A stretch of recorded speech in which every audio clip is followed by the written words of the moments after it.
Thank you very much. If I speak too quickly, as I tend to do, wave your hands and I'll slow down because I know I'm speaking in English here. A number of people have asked me why I didn't video conference this in like other people did, and I did 2 years ago, and I just had such a wonderful time here last year. I was so impressed with the group and with Zhao and his organization that I thought I had to come back. Now, I will admit, after last year, I thought twice about this and said, I'm not going to do this anymore, and I wrote we should stop flying to conferences. And then a couple of weeks ago, I said, screw it, I'm flying to another conference anyway, even though I shouldn't, because who cares? Elon Musk is going to save us. We're going to have a technological, wonderful technology will save us with electric cars and electric pickups and flying electric cars, which we've been thinking about for years, and they're electric and they're happening now, and Uber's going to pick you up in one.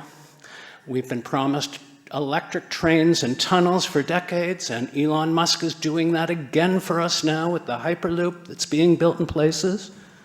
We were promised self-driving cars for decades, and they're sort of happening now, but Elon Musk is promising us those too. We've been promised spaceships where we can go up and visit space, and in fact, that's happening.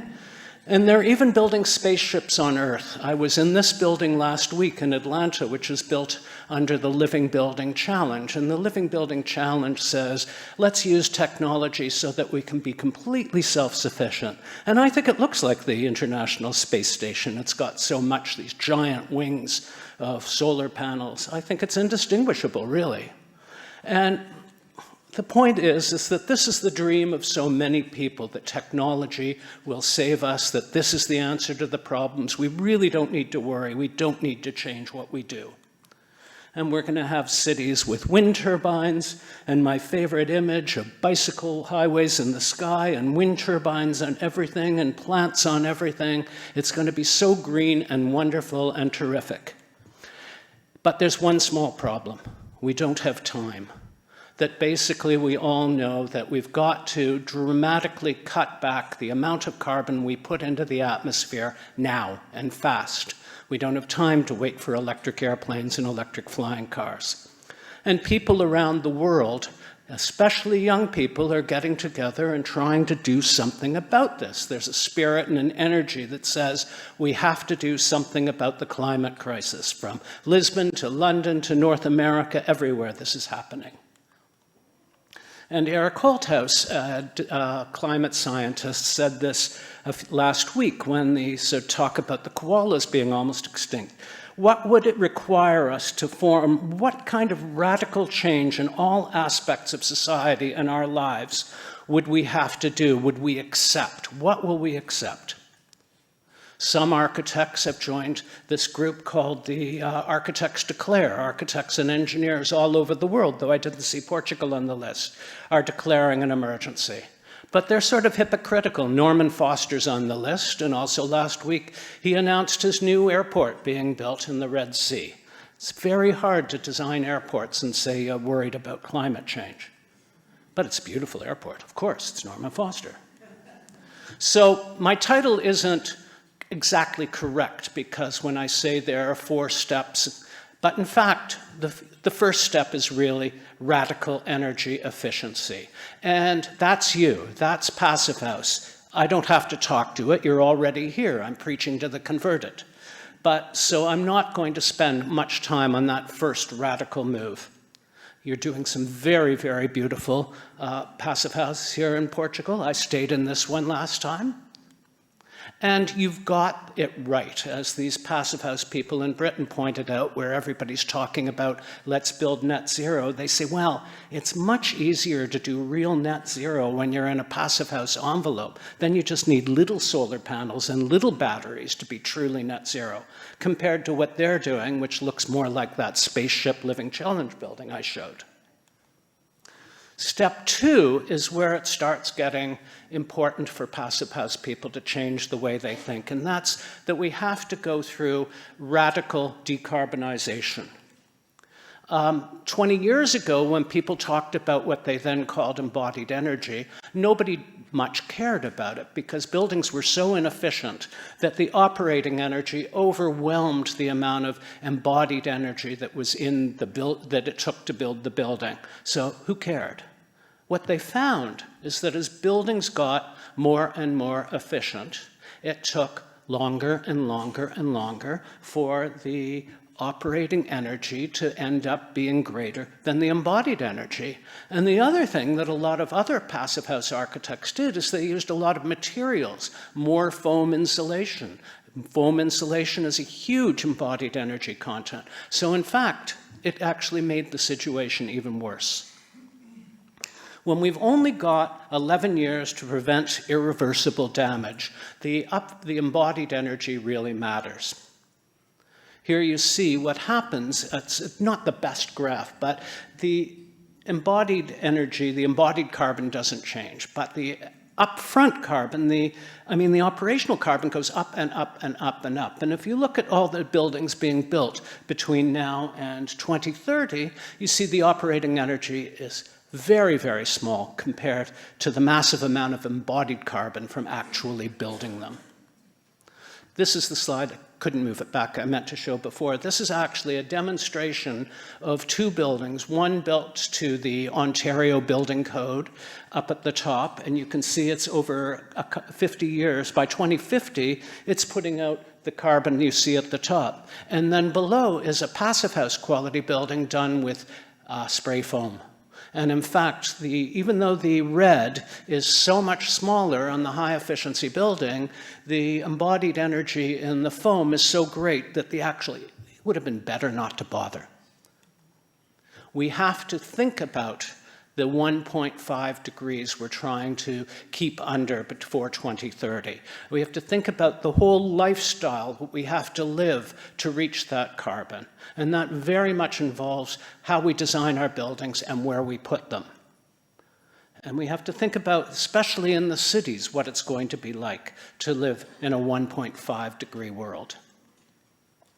And everybody talks, you see all the technologists saying we're going to have prefab, we're going to have 3D manufacturing, we're going to have building information modeling and all of this. But Andrew Mitchler, a very, very talented passive house architect in the United States, points out that it's not a question of technology, it's a question of physics. And passive house is about the physics. Get the latter right and the former takes care of itself.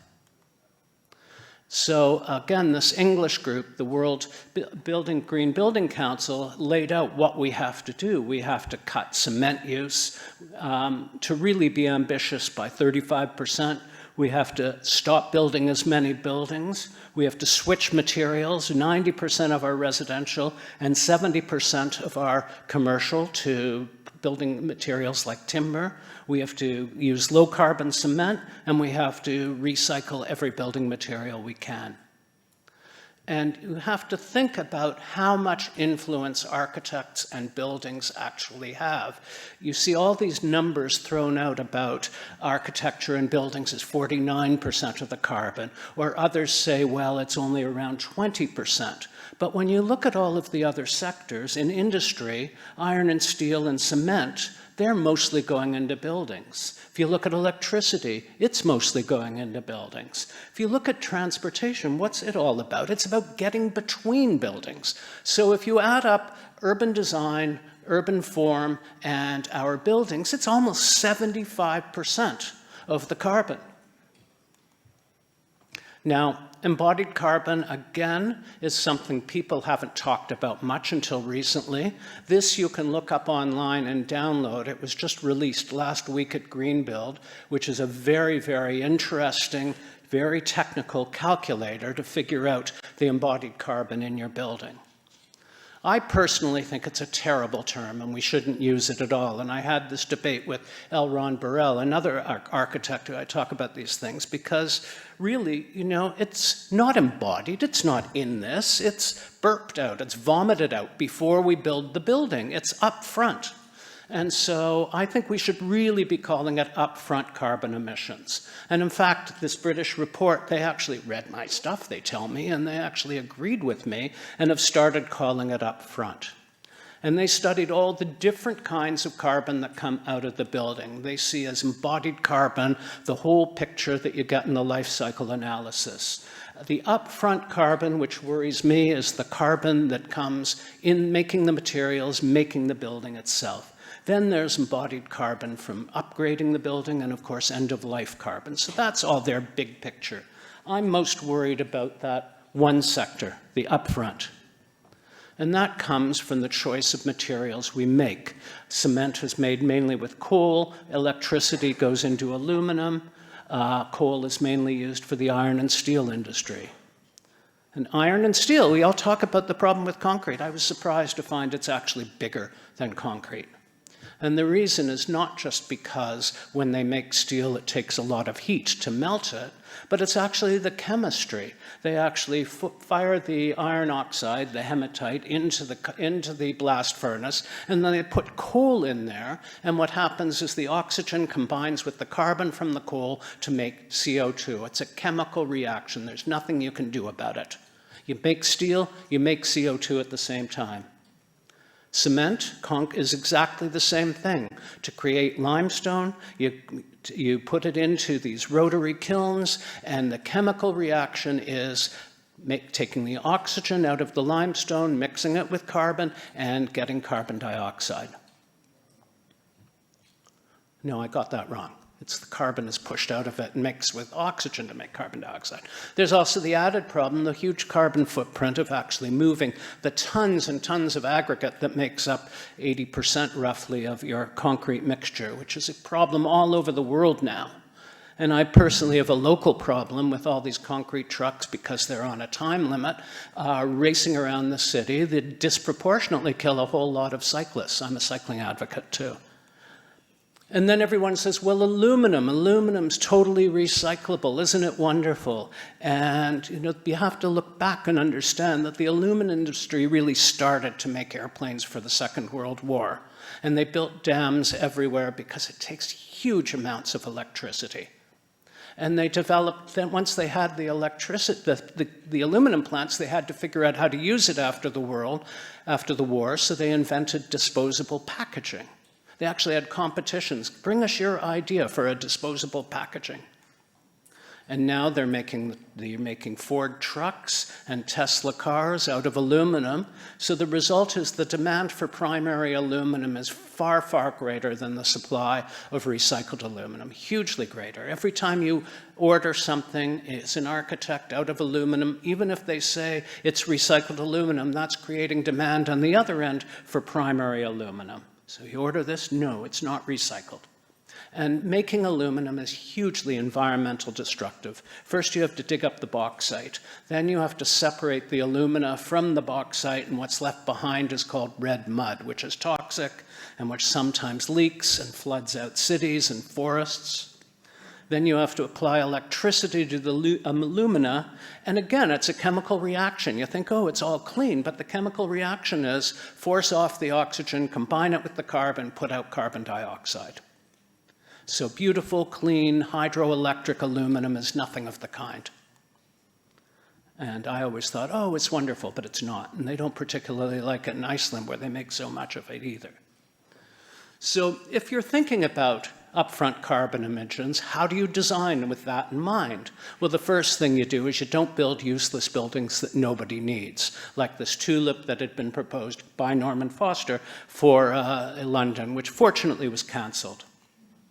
You don't, like in my city, decide you hate streetcars and say we're going to put everything underground in giant tunnels that have 100 years of embodied carbon going into all of that concrete, when these would have done the job at the place where they're using them perfectly well.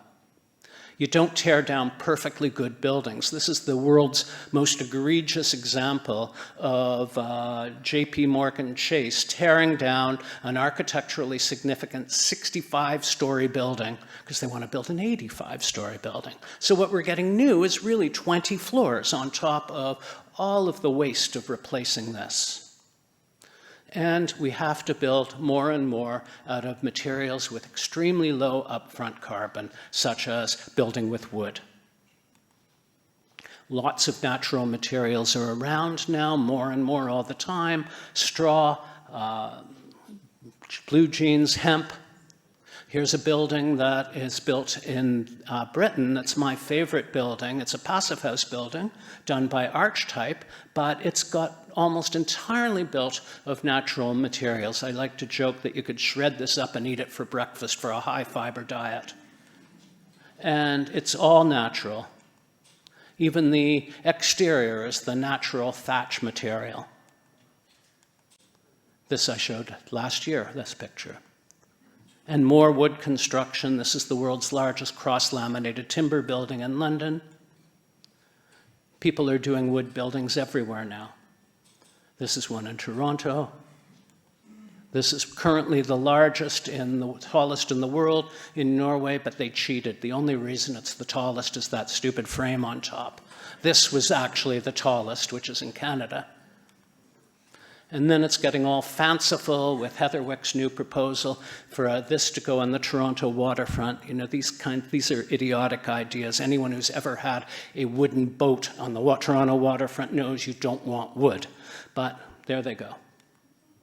The Swedes are actually automating the whole process, making incredibly high quality, even passive house quality walls in their factories.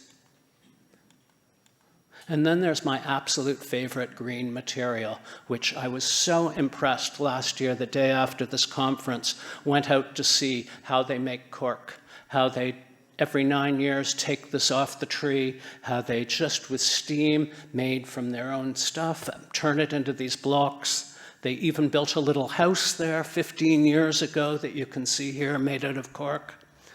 And it was quiet and it was warm and I just loved it. And then, of course, this was a runner-up for the Sterling Prize in London this year, an entire house made of cork that is solid inside and out cork, built to be taken down again, really warm character inside. Just lovely. Natural material, all from Portugal, put together there. The third thing that we have to start thinking about is how we design the buildings to be simpler. And I almost had to redo my whole presentation yesterday after going to the Museum of Art and Technology in Lisbon, where in the old coal plant here, there was this incredible exhibition of economy of means. The key sentence here in English is, its usual meaning, it consists of using the fewest means possible to obtain a specific result. So when I was in school, this was critically important. My professor would teach economy of means, generosity of ends. That if we could figure out how to use as little as possible to do as much as possible, that was the absolute ambition. Is it the same in sentence 3 in here? I can't read this, obviously. But, okay. And, you know, in North America, nobody thinks of this. This is their dream house, you know. If you design passive houses and you think of all of the thermal bridges involved in this, it's like a monument to thermal bridging. And if you look at the exterior with all the jogs and all the push-outs and all of this, it's a monument to how do you get the most amount of surface area for the minimum that you could possibly get. I mean, and this is what people want. When passive house designers know that, no, that isn't what you want. You want simplicity. You can do a really elegant, simple form like GoLogic does all the time with their passive houses, which all of these are. Simple forms, eye for proportion. It's what Nick Grant, an English engineer, calls radical simplicity. Now, when I've shown this house before, people have said, that's boring, that's ugly, who wants that? But Nick says, if you start right at the beginning with really engineering this carefully, then you can make passive house as economical as any other building.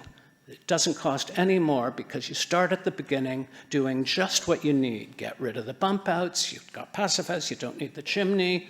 Designed from the inside out, window size, shape, and position, driven by function.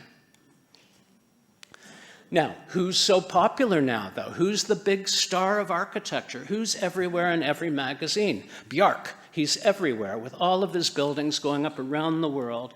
And I sat looking at this one when I was actually speaking at a Passive House conference in Vancouver last year, just thinking, how could you design a stupider building in the current environment?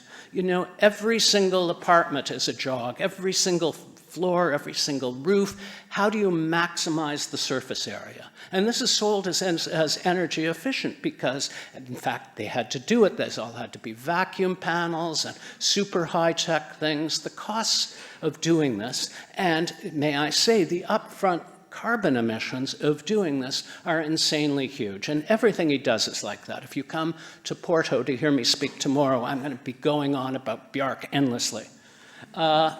But if you go, as I did, at Passive House conferences in Austria and in Germany, you see that talented architects can do Passive House in very simple form. All of these buildings are Passive House. They're basically boxes. And the architect with a good eye has put the windows he needs in the places he needs, and they can build them at reasonable costs. So we have to build, this is in Philadelphia, where the standard building is fairly simple and boxy. Passive House, simple and boxy. This one in Berlin I love because it's just basically a big box, and they cover it with clip-on balconies with absolute standard chain link or frost fence. And this one in Munich that, again, simple box with a sort of exoskeleton, an exterior skin of steel that is the circulation and the balconies and everything just clipped on the outside. They do the Passive House envelope, and then they put the stuff on to make it look interesting and give those extra functions. I really like this building. Finally, how am I doing for time? Oh, good. I'm talking fast, obviously. Finally, this is I think what's going to be the most important one, which is radical sufficiency. How much do we really need? Do you have to build so much? There's this wonderful campaign in New Zealand going on right now where I guess they all studied mathematics so that they understand this says, say yes to less. Less is more. Get more out of less. I thought this was really clever. Now, Joe used this phrase before that Elon Musk uses all the time, the future we want. And I always go, what do you mean the future we want? And the American dream of the future we want is a big suburban house with a solar roof, with 2 Tesla cars in the garage, and a big Tesla power pack on the wall. You know, all of this technology will give you your wonderful, independent life. And the thing is of course, that whole design of the suburban house needs a car, because as one of the phrases I use a lot, and it takes some time to think about it, is land use and transportation are the same thing in different languages. If you design for cars, you get a certain kind of house. If you design for people to take bikes, you get a different kind of building. So again, they're wonderful cars, these Teslas. But to make them, takes a huge amount of aluminum, a huge amount of steel, and a huge amount of stuff going into the batteries. In fact, even though the cars themselves overall use perhaps half the amount of energy over a couple of years over their life as regular cars, and probably less because they last much longer than regular cars, the embodied carbon up at the bottom, the sort of the orange and the blue, is actually much greater. Despite common claims to the contrary, the embodied emissions of a car typically rival the exhaust pipe emissions over its entire lifetime. So electric cars and Elon Musk can't save us, because in the next 12 years, if we build all those millions of cars to replace the cars on the roads, that's putting out so much carbon that it just makes it impossible to reach the targets. And of course, not to mention the carbon that goes into continuously building roads, and the carbon that's still going in because it's really no different, whether they're self-driving or whatever. The fact of the matter is a car is a car is a car is a car. And it doesn't change the fundamental story of how our cities work and how we live. which is why I always come back to bicycles, because again, I'm not saying everybody in the world can ride a bike, but if you design your cities at a certain density so you can get between them on a bicycle, then you start seeing that your urban design and your building design are working together to create a 1.5-degree lifestyle. They keep you healthy. In Copenhagen, everybody does that, but I don't want to use, not every city is flat and small like Copenhagen to the degree you can do this, though they do it well. I think that we're at the edge right now of a real revolution with all of these new electric mobility options, which I was pleased to see are all over Lisbon.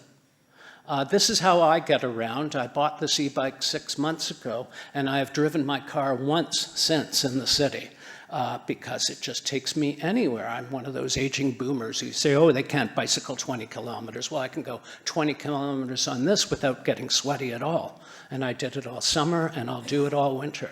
Just put studded tires on it last week. And when you see what's happening in Europe, you can say, oh yeah, electric cars are a big deal, but e-bikes are a huge deal. They're taking off by the tens of thousands. And that again, nobody's going to say, if I'm going to ride an e-bike, I don't want that passive house in the country. I want to be closer to home. And it's not just kids who are on these. I saw this in Paris, this guy doing his shopping. I see these all over Lisbon, some of them where they shouldn't be. But yesterday I picked up one of these jump scooters and rode it all the way back from the museum back to town. And Lisbon, that paving, those little tiles that you use for your streets and that, my teeth were shaking out. It's terrible, terrible, terrible. Finally, I found the bike path and I could breathe again and see again. But those little wheels, I should have taken a bike and not a scooter. And the whole technology of them are changing. This is a wonderful Taiwanese system called Gogoro, which I also saw in Germany, where you change the battery. They have battery systems all over. You own the bike. You don't need to worry about charging it. You just do it when you need it. This is my favorite example of how to think about the issue of sufficiency. What happened? Oh, it faded and came back. Okay.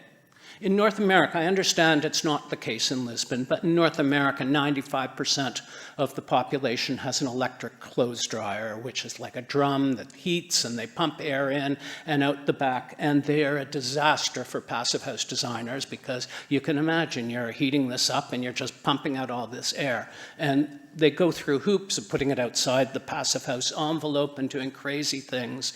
And, they said, how do we solve this? And so, of course, there is a technological solution. You can pay twice the money to get a heat pump dryer that doesn't work as well, and most of them need service pretty quickly.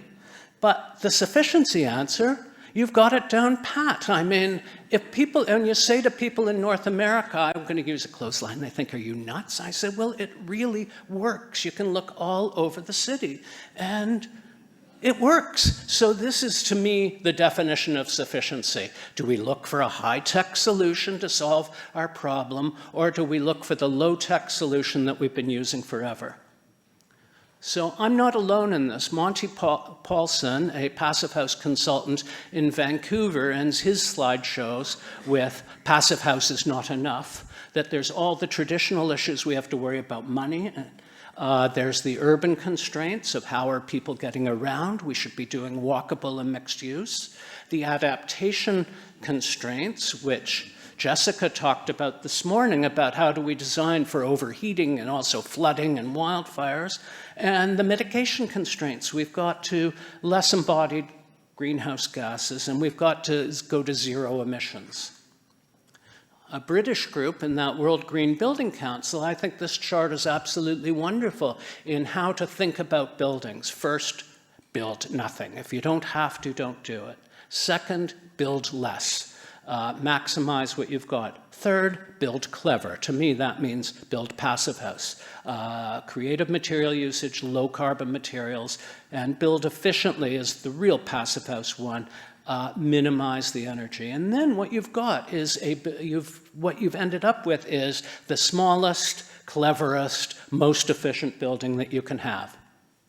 So we need radical efficiency, radical decarbonization, simplicity, and sufficiency.